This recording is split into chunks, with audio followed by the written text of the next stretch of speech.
दोस्तों, आजकल हर कोई भटकता रहता है। पर सवाल यह है कि मन की शांति कैसे मिलेगी। हाय फ्रेंड्स, मैं विरंची दास अपने YouTube channel BK the story teller पर आप सभी का स्वागत करता हूं और आप सभी से विनम्र निवेदन करता हूं कि अगर आपने ये यूट्यूब चैनल को सब्सक्राइब नहीं किया है तो जरूर करें। एक छोटी सी मजेदार कहानी। पहाड़ियों से घिरा हुआ एक छोटा सा गांव था। गांव में एक 23-24 साल का नौजवान लड़का रहता था। नाम था रोहित। रोहित हमेशा दुखी रहता था। उसके मन में हमेशा कुछ ना कुछ चलता रहता था। कई सारे विचार उसके मन में आते थे। वो उन विचारों के बारे में सोचता, फिर नए विचार आ जाते थे और वो उनमें उलझा रहता। ज्यादा सोचने से उसका दिमाग थक जाता था। रोहित अपने अतीत को लेकर कभी दुखी होता और फिर भविष्य को लेकर कभी डर जाता। मन की शांति हो या फिर खुशी, ये सब जैसे रोहित से कोसों दूर थे।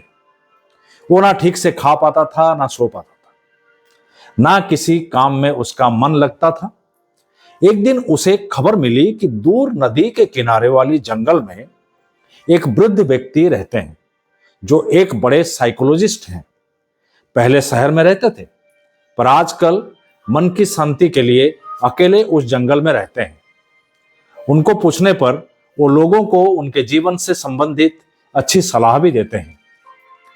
रोहित ने डिसाइड किया कि वो उस वृद्ध व्यक्ति के पास जाएगा और उनको मन की शांति के बारे में कोई उपाय पूछेगा। जंगल की टेढ़े मेढ़े रास्ते से चलकर 2 दिन बाद रोहित उस वृद्ध व्यक्ति के पास पहुंचा। वहां का माहौल देखकर रोहित बड़ा ही खुश हुआ। आसपास का नजारा बड़ा ही सुकून देने वाला था। चारों तरफ हरियाली, चिड़ियों का चहकना, नदी की तरफ से बहती हुई ठंडी हवाएं। उसने देखा वो वृद्ध व्यक्ति एक छोटी सी कुटिया के बाहर एक पत्थर पर आंखें बंद कर बैठा हुआ था। रोहित उनके पास पहुंचा और प्रणाम करते हुए अपनी सारी समस्याएं बताई और कहने लगा, प्लीज मुझे मन को शांत रखने की उपाय बताइए। वृद्ध व्यक्ति ने हल्के से आंखें खोला, मुस्कुराते हुए कहा, अच्छा तो तुम शांति की तलाश में हो। ओके, वो मैं तुम्हें बताऊंगा, पर उससे पहले तुम्हें एक छोटा सा काम करना पड़ेगा। उसने रोहित को एक ग्लास दिया और उसे पानी से इतना भर दिया कि अगर वो ग्लास थोड़ा सा भी हिल जाए तो उसमें से पानी बाहर गिर जाएगा। रोहित से कहा कि इस ग्लास को पकड़कर गांव की आखिरी तक जाओ और फिर वापस आओ। याद रखना, ग्लास में से एक भी बूंद पानी नहीं गिरना चाहिए। रोहित इस चैलेंज को एक्सेप्ट करते हुए ग्लास पकड़कर आगे बढ़ा। गांव का रास्ता संकरा था, पर उसी पर लोग आ जा रहे थे। कुछ लोग पैदल चल रहे थे, कुछ लोग दौड़ रहे थे, बच्चे गलियों में खेल रहे थे, दुकानदारों ने चिल्ला चिल्लाकर अपने सामान बेच रहे थे। कहीं कहीं पर लोग खड़े होकर बातें कर रहे थे, कुत्ते आपस में झगड़ रहे थे। पर रोहित इन सब चीजों पर ध्यान नहीं दिया। उसका पूरा ध्यान ग्लास पर था कि कहीं उसमें से एक भी बूंद पानी बाहर ना गिर जाए। वो बड़े ही ध्यान से एक एक कदम आगे बढ़ा के चल रहा था। आते जाते लोग उसे बड़े ही हैरत के अंदाज से देख रहे थे, पर उसे किसी ने भी डिस्टर्ब नहीं किया। सब अपने अपने काम में बिजी थे। आखिर में रोहित अपना काम पूरा करके वापस आ गया। वो खुशी से कहने लगा, दादाजी आपका दिया हुआ काम मैंने कर दिया, एक भी बूंद पानी मैंने नहीं गिराया। वृद्ध व्यक्ति ने कहा, बहुत अच्छा मुझे ये बताओ, क्या तुमने वहां पर बच्चों को खेलते हुए देखा, कुत्तों को भौंकते हुए सुना?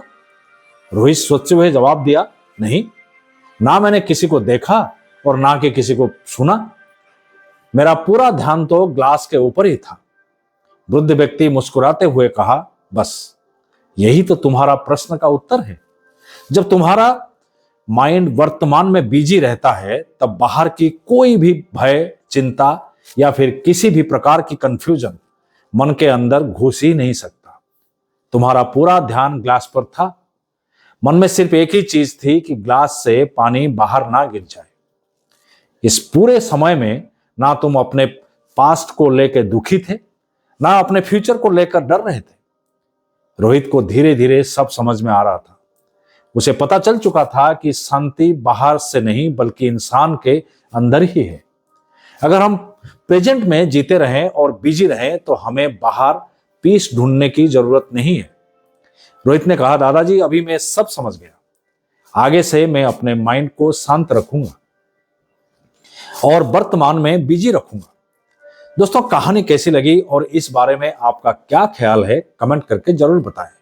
फिर एक बार कहना चाहूंगा दोस्तों कि आप जैसा कोई नहीं, आप किसी से कम नहीं। अगर खुद पर है भरोसा तो जरूर पूरी होगी मन की आशा। हर हफ्ते मेरे साथ आप सुन सकते हैं एक नई कहानी। तब तक के लिए स्वस्थ रहें और मस्त रहें। धन्यवाद।